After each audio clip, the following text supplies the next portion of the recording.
Next देखो question number 10, find sets A B and C. हमें ढूंढने हैं तीन सेट ए बी और सी सच दैट कि A intersection B intersection C and A intersection C are non empty set. मतलब अगर आप ए का इंटरसेक्शन बी के साथ करवा रहे हैं, बी का इंटरसेक्शन सी के साथ करवा रहे हैं और ए का इंटरसेक्शन सी के साथ करवा रहे हैं, तो ये फाई के इक्वल नहीं आ रहे। मतलब कोई खाली नहीं आ रहे, कुछ ना कुछ तो कॉमन आ रहा है। ठीक है, कुछ तो वैल्यूज आ रही हैं, बट ए का इंटरसेक्शन बी का और सी का, तीनों का अगर आप आपस में इंटरसेक्शन करवा रहे हैं तो वो फाई आ रहा है। ठीक है, तो इसको अगर मैं वेन डायग्राम से तुम्हें थोड़े से समझाऊं, थोड़ा सा, ज़्यादा नहीं समझाऊंगा, टेंशन मत लो। कि देखो सर, अगर ये हमारा यूनिवर्सल सेट है, ठीक है, इस यूनिवर्सल सेट में अगर ये हमारा सेट ए है, ये क्या है हमारा सेट ए, ये अगर हमारा सेट बी है, ध्यान से देखना, और ये हमारा सेट सी है, ओनली सेट सी। देखो सेट सी जो है ना वो बी में भी है और ए में भी है, बट इनके कॉमन पोर्शन में नहीं है, नीचे नीचे ही है। कई बार तुमने डायग्राम्स देखे होंगे तो वो डायग्राम्स तुम्हें ऐसे दिखे होंगे, ध्यान से देखना। ये सेट ए है, ये सेट बी है और ये सेट सी है। ये ए है, ये बी है और ये सी है। तो ये वाला जो पोर्शन है ये तीनों में कॉमन है, बट यहाँ पे वो पोर्शन हमने रखा ही नहीं।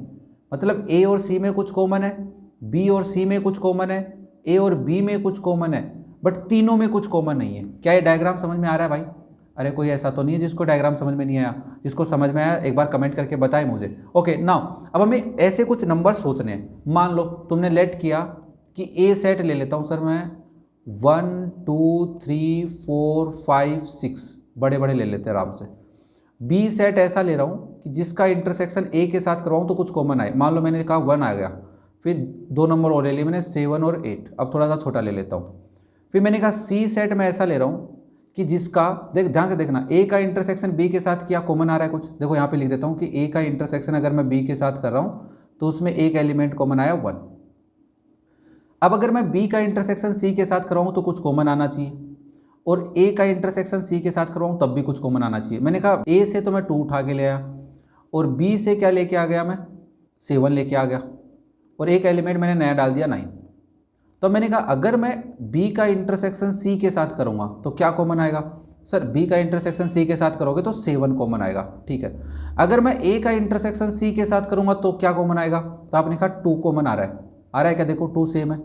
बट अगर मैं ए का इंटरसेक्शन बी का इंटरसेक्शन और सी का इंटरसेक्शन करवा रहा हूँ तो कुछ कॉमन आ रहा है क्या? सर इन तीनों में तो कुछ भी चीज़ कॉमन नहीं है, तो दैट विल बी 5। क्या बात समझ में आई? हाँ या ना बोलो। हाँ सर समझ में आई।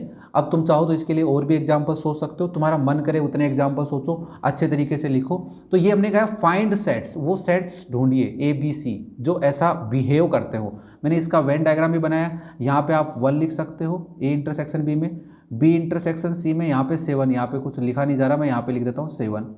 ठीक है, और ए इंटरसेक्शन सी यहाँ पे तुम लिख सकते हो बच्चा 2। क्लियर है क्या सबको? ये थोड़ा सा वेन डायग्राम भी समझने की कोशिश करना। इंटरसेक्शन इन तीनों के बीच में कोई भी चीज़ कॉमन नहीं है। इसी के साथ तुम्हारा चैप्टर 1 की मिसलेनियस एक्सरसाइज खत्म होती है, चैप्टर 1 खत्म होता है। कैसा लगा कमेंट करके बताएं, और बाकी चैप्टर्स अगर तुम्हें क्लास 11th के समझने हैं एनसीईआरटी के या देखने हैं वीडियोस, तो प्लेलिस्ट बनी हुई है चैनल पर, प्रॉपर तरीके से समझाए हुए, पढ़िए, चैनल को कर ले सब्सक्राइब, अपने दोस्तों के साथ करें शेयर। Thank you.